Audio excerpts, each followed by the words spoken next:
back with Notre Dame football star Manti Te'o. You provided us with some voicemail messages. Let's listen to one that Lene left on what she said was her first day of chemo. I'm just letting you know you got here, and I'm getting ready for my first session, and I just want to call you, keep you posted. I miss you, I love you. Bye. Doesn't it sound like a girl? It does. A girl, doesn't it? Yeah. Here's an emotional one that she left, accusing you. She was angry at you. She's accusing you of having someone else in your room. Let's listen to that. I don't know who answered your phone. And I don't care. This is my last time trying.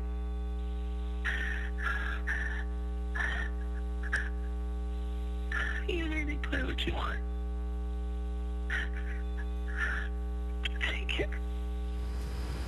Was that an unusually emotional voicemail, or what had happened that upset her so much? She said that when she called one time, that a girl picked up the phone, and I told her, well, that's impossible, because I was in my room, and every time I sleep, I lock my door.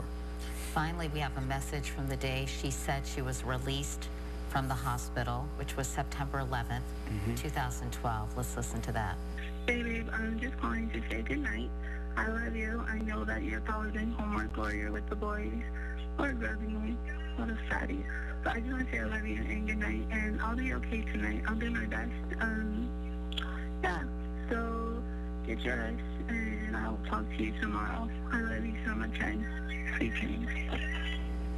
You have no idea who the voice on the other end of the phone was for all those months.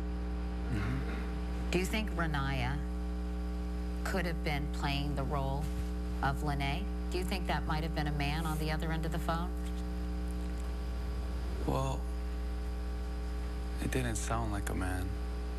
It sounded like a woman.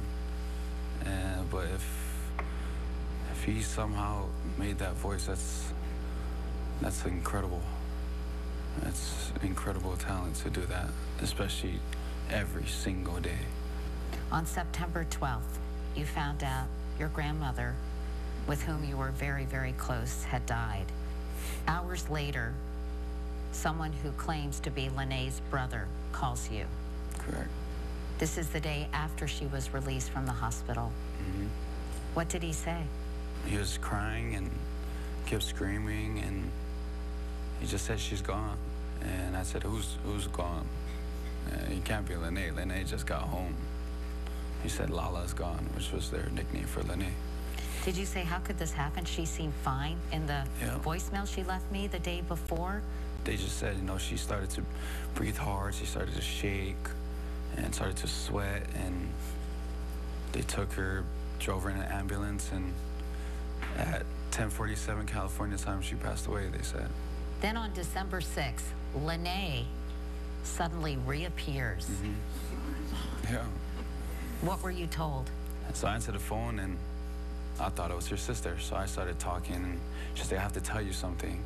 She gave me a whole background of, you know, our family's connected with this, and, you know, we started doing this, and so. Well, she was saying she was being chased by drug dealers or something, but did she say, guess what, this is Lene? Yeah, and she just said, I was like, okay, so.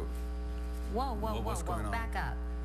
She said, hi, this is Lene? No, first she said, it's me.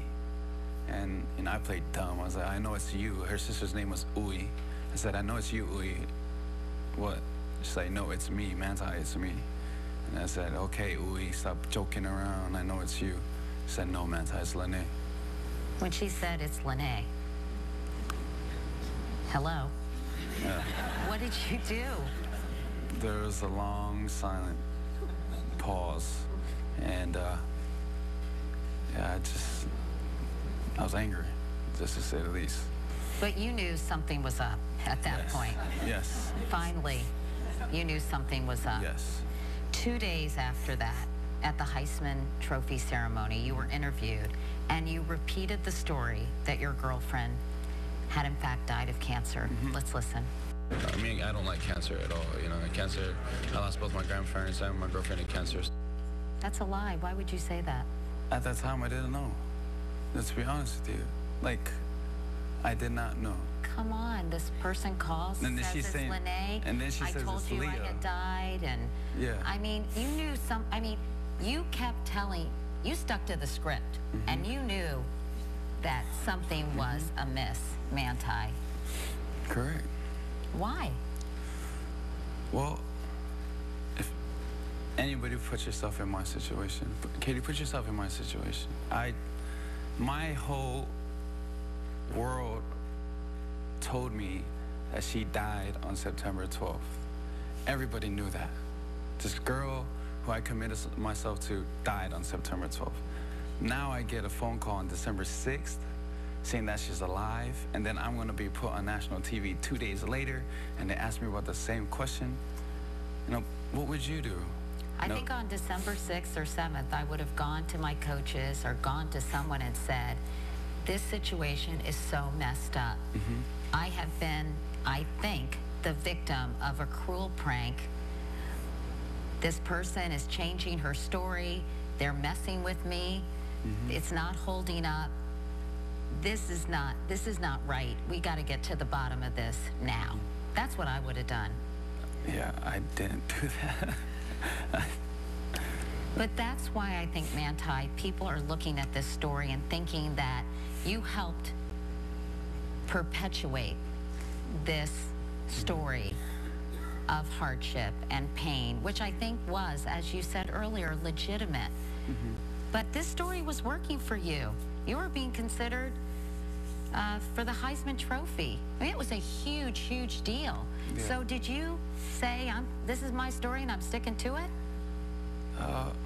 Was there a part of you saying that? Part of me was saying, if you say that she's alive, what would everybody think? Now, what are you going to tell everybody who follow you, who you've inspired? What are you going to say? And at that time, on December 8th, 2 days after I just found out she's alive, as a 21-year-old, I wasn't ready for that. I didn't even tell my parents yet. I didn't tell anybody. The only one who knew was me. That's all. And I felt that I did not know who to turn to. I did not know who to tell. I did not know who to trust. It was a big thing for me, and I was scared. That's the truth. I was just scared, and I didn't know what to do. Didn't a part of you just want to tell the truth? Yeah. And I did to my parents. You did decide to tell your parents, your mom on Christmas Day. We'll talk about that right after this.